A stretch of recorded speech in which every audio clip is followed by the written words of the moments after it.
At halftime of Carolina's Wednesday game against Northern Iowa, I received an onslaught of texts and DMs and other messages bemoaning Carolina's downfall, and it's all the same stuff. But good news, Coach Rob, you know this. That's why college basketball games have a second half and another 20 minutes to play. You are Locked On Tar Heels, your daily podcast on the UNC Tar Heels, part of the Locked On Podcast Network, your team every day. Hey there, what's up? It's Thursday, November 23rd, 2023. Happy Thanksgiving to you all out there. I'm coming to you from Amarillo, Texas today from my in-laws' house. Great stuff. Coach Rob, it's great to be with you. I know your Milligan University Buffaloes are just coming off a win. You've literally come to record off of a team dinner on Thanksgiving Eve. And folks, if you've never tuned in with us before when Coach Rob is here, this is Coach Bill Robinson, the head coach of the Milligan University Buffalo men's basketball team. We get together every week and talk college basketball, specifically the Tar Heels. So we do want to welcome you into the Locked On Tar Heels podcast, the only daily North Carolina show out there. And we want to thank you everydayers for making Locked On Tar Heels your first listen or watch to get your best Tar Heels content, even on Thanksgiving Day. Speaking of which, a quick note on tomorrow's show, Friday's show. We're not going to record it on Thursday following Carolina's game against Villanova. I'm going to record on Friday after both the Villanova game and whoever Carolina plays for their third game. So we'll have just one show to kind of wrap up Battle for Atlantis at the end of that. I just didn't want to record on Thanksgiving, want to be with family. You all understand that. Thanks for your grace with that. So coming up on the show today, unfortunately, we're going to have to skip story time today, friends. I know you look forward to that when Coach Rob is on, but we'll push that back. Too much basketball to talk today. We're going to get ready for the Battle for Atlantis semifinal against Villanova and definitely talk recapping the win over Northern Iowa. And we want to say here on this Thanksgiving Day, just such a huge word of thanks to all of you friends out there who tune in all the time joining us. Man, this is just so fun to get to do. Coach Rob and I were just talking about that, in fact, before we came on. And so thank you for joining us, folks, all the time. All right, Coach Rob, Carolina gets a 91-69 victory over Northern Iowa on Wednesday to kick off the Battle for Atlantis. Carolina did not look like they would do this at the end of the first half. They were down 6 points. And then, oh my word, what a response to start the second half. And so, Coach, let's just look big picture at this second half. Let's just go first off inside the Carolina locker room. If you are Hubert Davis, what on earth do you say to this team that, to my eye, had played with good defensive intensity, had done some things well, other things not so well in the first half, but just frankly wasn't hitting shots? What would have been your message that brought them out to do the things that they did in the second half? Well, you got to read the room and kind of get a better idea of what type of players you have. Older guys, the rah-rah yelling, get them, trying to hype them up doesn't always work. Those guys have heard all those kind of speeches before. And like you just said, they got the shots they wanted. They just didn't make them, and they were open. And just to relax them, say, hey, just go play. Go make plays. Get shots in rhythm. Keep getting your teammates open. Help make that extra pass. I don't think it had to be any type of yelling and screaming. I think it had to be just be confident, be solid, keep the intensity up. But we don't need to panic. They don't need to try to hit a grand slam with nobody on base. Just be patient, run our stuff, do what we're doing, and sooner or later those shots are going to fall. And they fell quickly. They did fall quickly. And what was so interesting to me, coaches, I mean, there was this run that built that lead out to like 67-47, and the majority of that was without Armando Bacot on the floor. Now, you talked a couple weeks ago about how you were hopeful and really wanted to see Carolina having a lot of offensive balance, and that hopefully it wouldn't have to be so focused on Armando Bacot. He was the sixth leading scorer in this game. Coach, what, you as somebody who watches Carolina, you as somebody who knows your own team yourself, what was it like for you to see that come to fruition in this game? Yeah, we need Armando. We need him every night. We need him big. He's the guy. Don't get me wrong there. We need him. But there are times when he's going to be in foul trouble. There's times he's going to be tired. There are going to be times where matchups, if the team goes small, and maybe it's just better for us to play a more athletic lineup. So I was at Virginia Tech last year. He warmed up, didn't play, and it was almost like, oh, Armando's not playing. We have no chance to win. And that's exactly what happened. They lost. So to see some success with him off the floor, I think gives guys confidence that, hey, I can play too. I can make an impact. I can make shots. We can make plays even when he's not in the game. And they were able to play quicker, faster, big flow, nobody in the middle. And they were able to get some looks on the perimeter. And it almost seemed like and maybe even Northern Iowa, just maybe they let down a little bit. Armando's not in the game, so maybe we can relax a little bit. They got to remember there's still a fifth guy on the floor. It's not like they're playing 5-on-4, so there's still somebody there that can play. But I love to see the flow. I love to see the extra passing, and they're going to have to play sometimes. And to see them succeed without Armando, I thought was a huge, huge plus. Yeah, I mean, and you referenced that Virginia Tech game. That was the fourth loss of that 4-game losing streak that started at PK 85 last year. And this is one of the things I had talked about on the show earlier this week, is that while Carolina beat Portland in the first game of that tournament last year, it wasn't a convincing win by any stretch of the imagination. If I remember correctly, just an 8-point victory. And I had talked about how that the change in that for this year's multi-team event started with doing something better against Northern Iowa. And coach, for the first half, I was like, hey boy, I'm going to have to go on this show tomorrow and tell all our good people who I've been saying this is going to be a fork in the road, this is going to be different, that it wasn't, because the first half was all of that. But then, my goodness, the second half, they came out and just opened up a torrential downpour. And a lot of it was finally making those open shots that you talked about that didn't happen in the first half. And I just loved seeing that continued commitment to it. And it did feel like with Armando out, I agree with you that there was a lot better movement. Now, coach, here's the interesting thing for me. Like, go with me on this thought process. If we flipped these two halves around and it was the first half that had been the torrential blitz that Carolina had in the second half, and it's the second half that had been where Carolina was outscored by 6, I think we see those games a lot of times and we don't think much of that second half. It's like, they just, whatever, because they were up so big.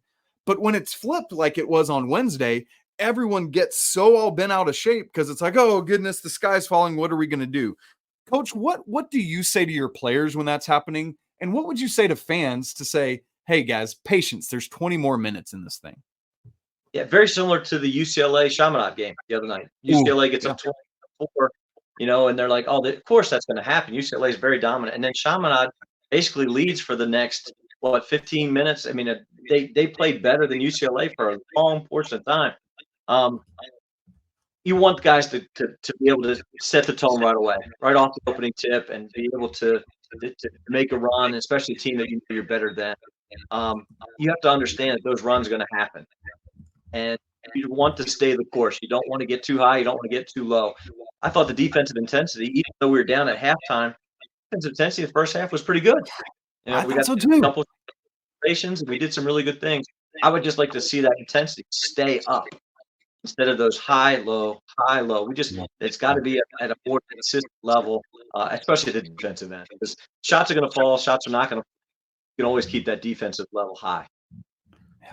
Yeah, agreed. And a lot of that, and we'll get to this more in a minute, I thought came out of inserting Seth Trimble into the starting lineup on Wednesday. I think that helped that defensive intensity. Coach, one thing, you and I were talking a little bit before we started, and you had mentioned to me something about the matchups of Battle for Atlantis and who the tournament organizers actually wanted the Tar Heels to play.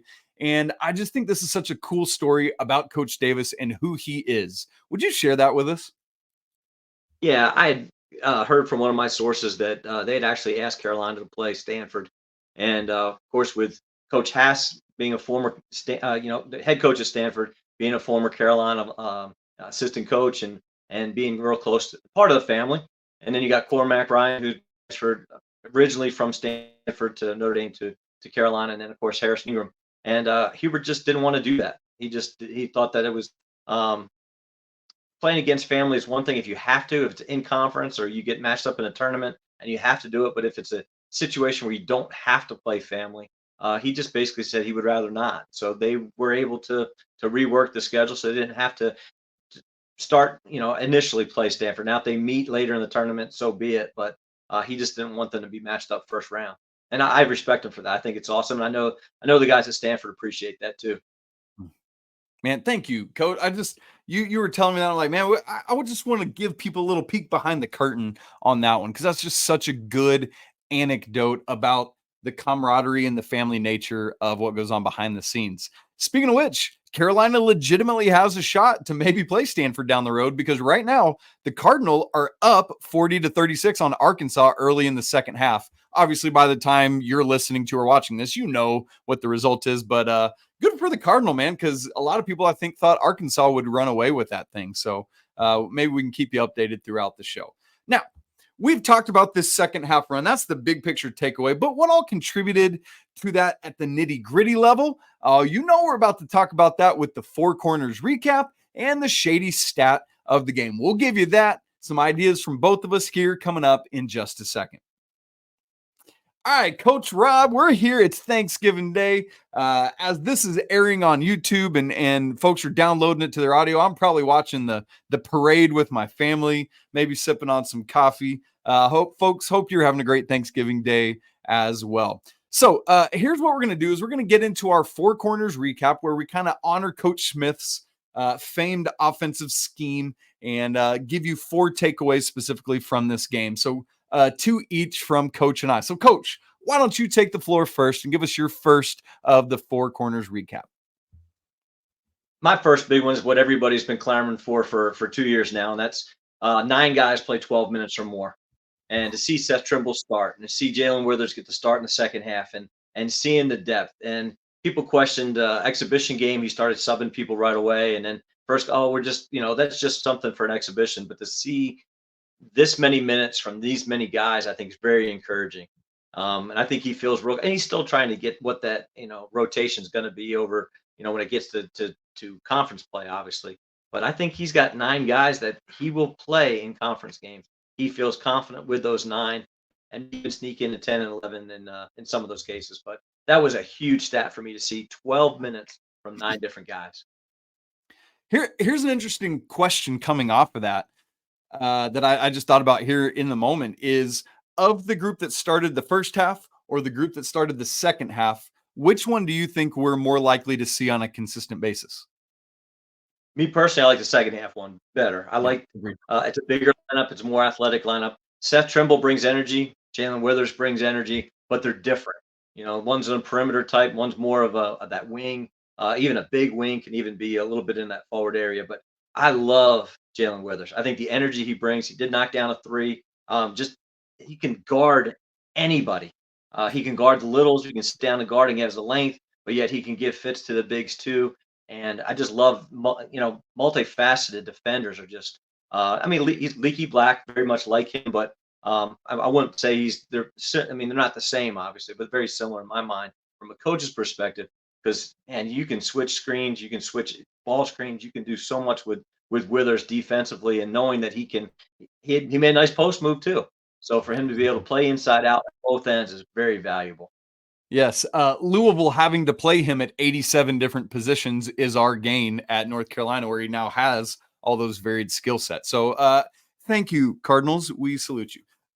Coach, I'll go with my first the second of the Four Corners recap, which kind of comes off of that, and that is Carolina's offensive balance. Each game so far prior to this one, someone had scored at least 20 points. Not so in this game, but that's because 6 different guys were in double figures, all between 10 and 16. We already said Armando had 10.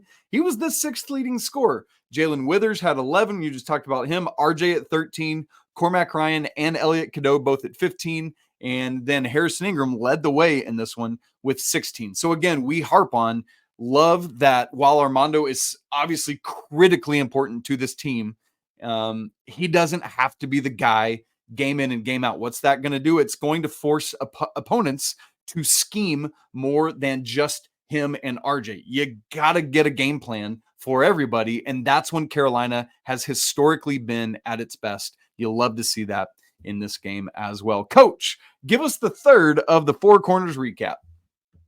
This one for me was free throw shooting. Just to make free throws, and if you notice, when we started hitting some threes in the second half, it did open up the post and they didn't double, and we were able to get some good looks inside. We were able to get to the free throw line. And if they're consistent, I think we were over 80% today, Carolina was. And I mean, if 87. they shoot 87%, and that's, I mean, that's such a luxury to know that you're going to go knock down 2 at the line. It's, as a coach, just the confidence of knowing you're going to get 2 points every time you go there instead of, I hope we only, hope we make 1 out of 2. And I've been there. I've been on both sides of that. And, 87% in a game, you just know, boy, that's such a huge weapon. Just to know people are going to knock them down. Especially as Mondo continues to do it. He was 4 of 5 today. Here's everything you need to know about how Armando's shooting from the free throw line. He went 4 of 5, 80%, and that brought his free throw average down for the year so far. And that is a good thing. And you mentioned those double teams. We hadn't talked about that. When they were doubling, I thought it was really interesting to see them come baseline help side on those doubles rather than bringing it down from like the wing or something. That's just that was an interesting wrinkle in what they were doing with that. Coach, I'll go to the 4th of the 4 corners recap, and then we'll see if there's anything else before the shady stat of the game. And that was multiple times this season, I've been saying I need to see Carolina led by a non-Armando, non-RJ player. I thought we saw some of that against UC Riverside on Friday evening, but it was just more like everyone was contributing. This time out, Harrison Ingram led the team in both points and rebounds and was right there with assists. 16 points on 5 of 12 from the floor, 4 of 6 from 3, and 2 of 2 from the free throw line, to your good point.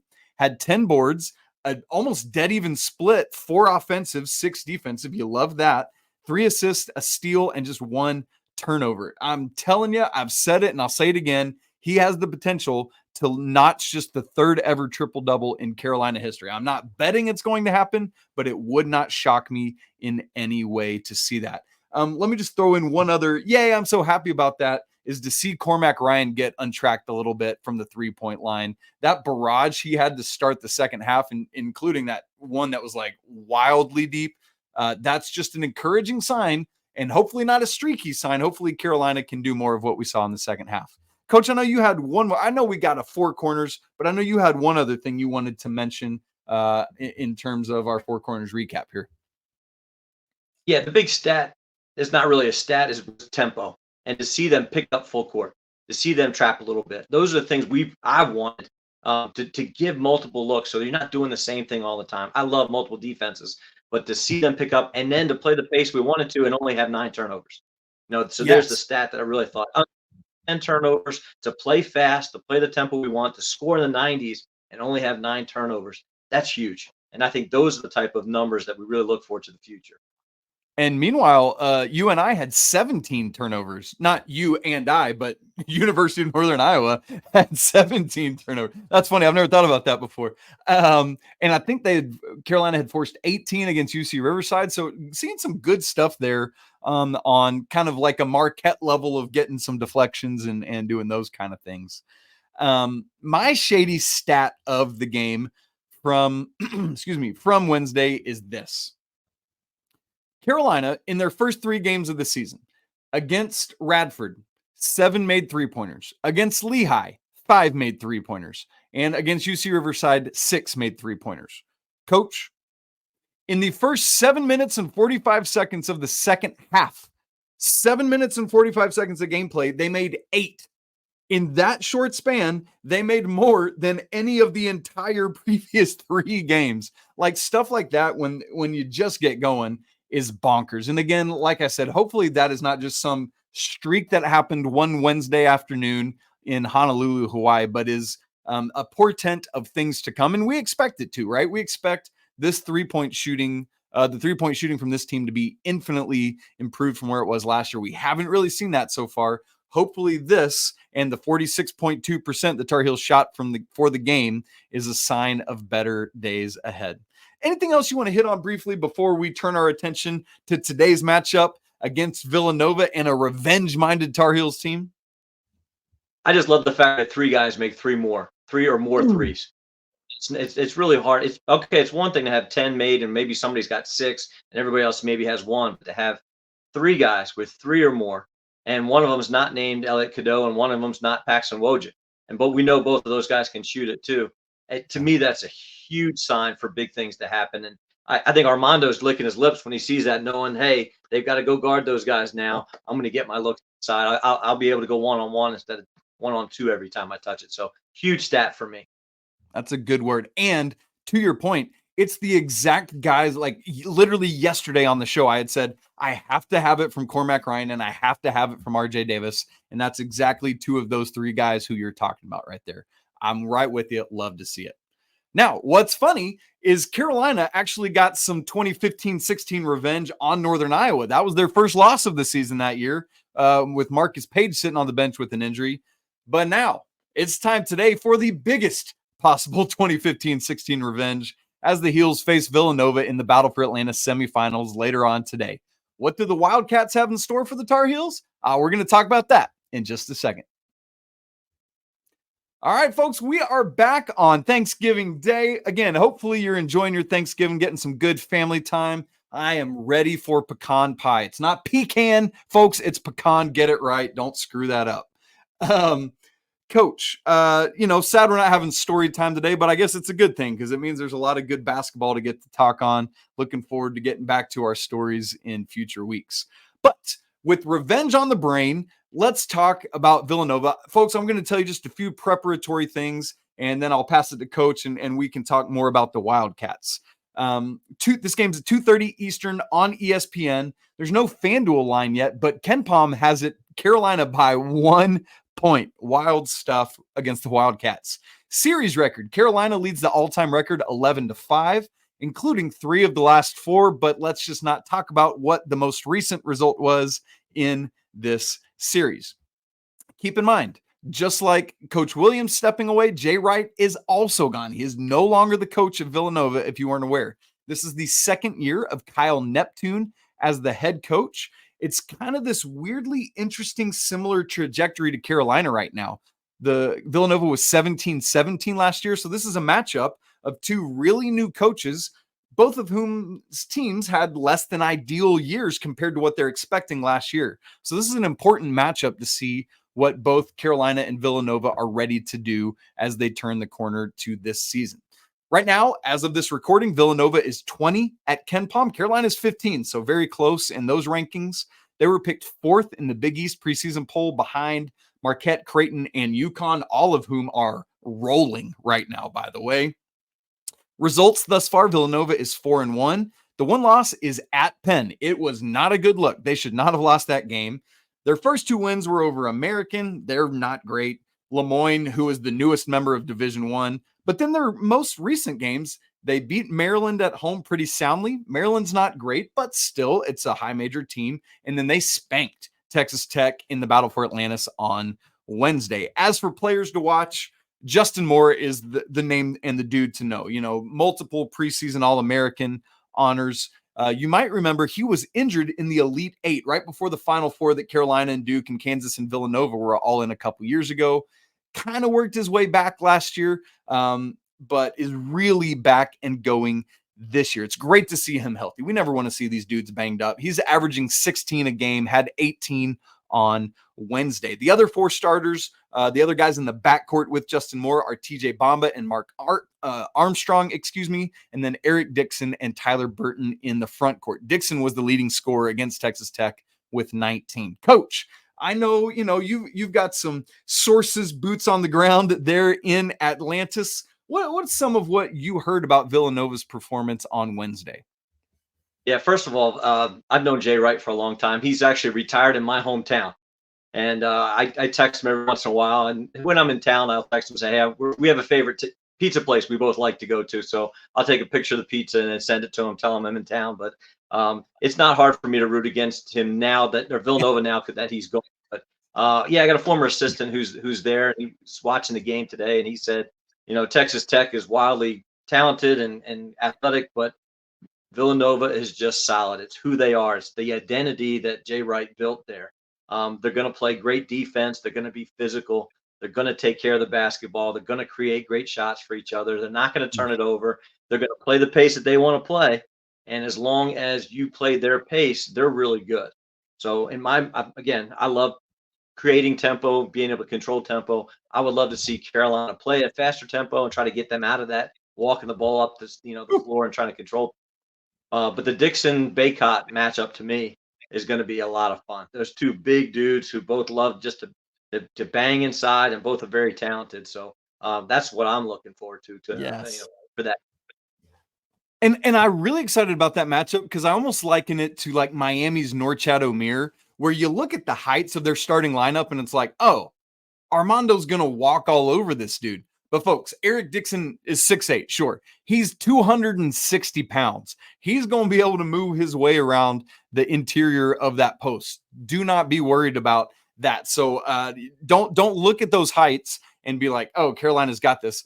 Also, because these guards for Villanova are really big as well. So, and none of the subs really, there's nobody else that's going to bring in a ton of height either. So can Carolina exploit some of that, particularly when Dixon is on the bench? We'll have to wait and see. But yes, man, that matchup. And then, Coach, to your point about pacing, I was just looking at some of those numbers actually just before you and I hopped on. In terms of adjusted tempo, Villanova right now is 313th in the nation.